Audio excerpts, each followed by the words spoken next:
السلام علیکم ورحمۃ اللہ وبرکاتہ۔ اس ویڈیو میں آپ کو بتانے جا رہی ہوں تیمم کا بیان کہ اگر کسی وجہ سے تیمم ہوتا کیا ہے کہ اگر کسی وجہ سے پانی کے استعمال پر قدرت نہ ہو تو وضو اور غسل دونوں کے لیے تیمم کر لینا جائز ہے۔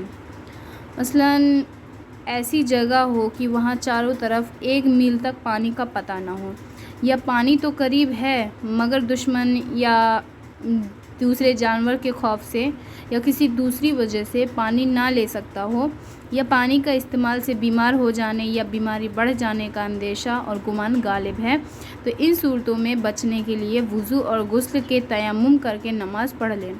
وضو اور غسل دونوں کے تیمم کرنے کا ایک ہی طریقہ ہے۔ تو آگے میں آپ کو بتانے جائی ہوں تیمم کا طریقہ کہ تیمم تو یہ ہے کہ اگر پانی ہے لیکن اگر دور ہے یا وہاں پر نہیں ہے یا کسی وجہ سے ہم اس کا یوز نہیں کر سکتے ہیں، تو وہاں پر ہمیں تیمم اگر ہم کر لیں گے تو اس سے ہمارا وضو ہو جائے گا اور ہمارے نماز اور اس کے لیے صحیح رہے گا۔ تو میں آپ کو بتانے جا رہی ہوں تیمم کا طریقہ۔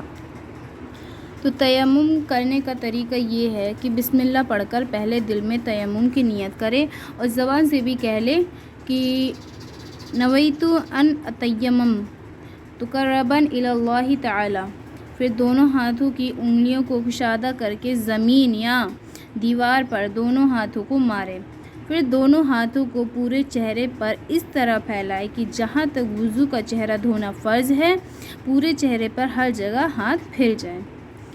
اگر بلاک ہاتھ پہنے ہوں، بلاک یا نتھ پہنے ہوں تو اس کو ہٹا کر اس کے نیچے کا خال پر ہاتھ پھرائیں۔ پھر دوبارہ دونوں ہاتھوں کو زمین پر یا دیوار پر مارے۔ آپ مطلب کس چیز سے کر رہے ہیں تیمم؟ زمین ہے، زمین میں آپ اگر جیسے زمین سے تیمم کر رہے ہیں تو اپنے ہاتھ کو پہلے زمین پر پٹکنا ہے، ہاتھوں میں مٹی لگ جائے گی، پھر اسی سے ہمیں اپنا پورا چہرہ دھونا ہے۔ مطلب جیسے وضو میں جتنا چہرہ دھونا فرض ہے اتنا ہی ہم کو تیمم میں اپنا ہاتھ پورے چہرے پر پھرانا ہے۔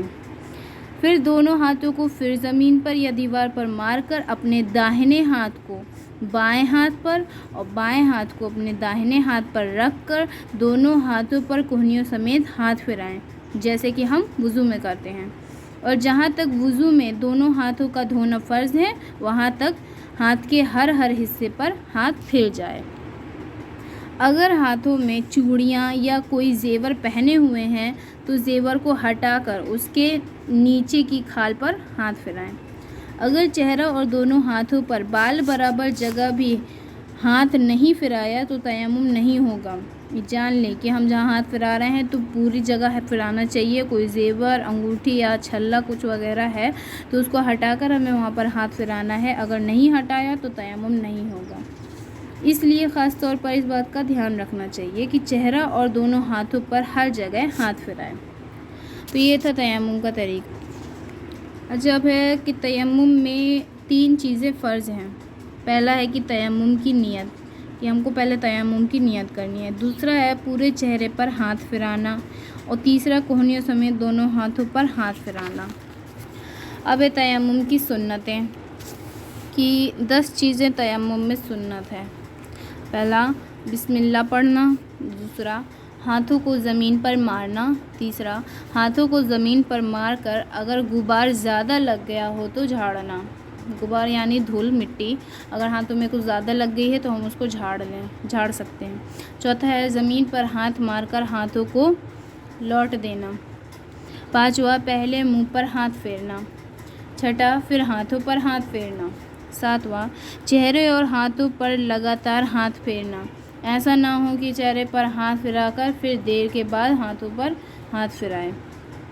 آٹھواں پہلے داہنے پھر بائیں ہاتھ پر ہاتھ پھرانا۔ نواں انگلیوں سے داڑھی کا خلال کرنا۔ 10واں انگلیوں کا خلال کرنا جبکہ ان میں غبار بھر گیا ہو۔ اب مسئلہ ہے کہ مٹی، ریت، پتھر وغیرہ ہر چیز سے تیمم ہو سکتا ہے جو زمین کی جنس سے ہو۔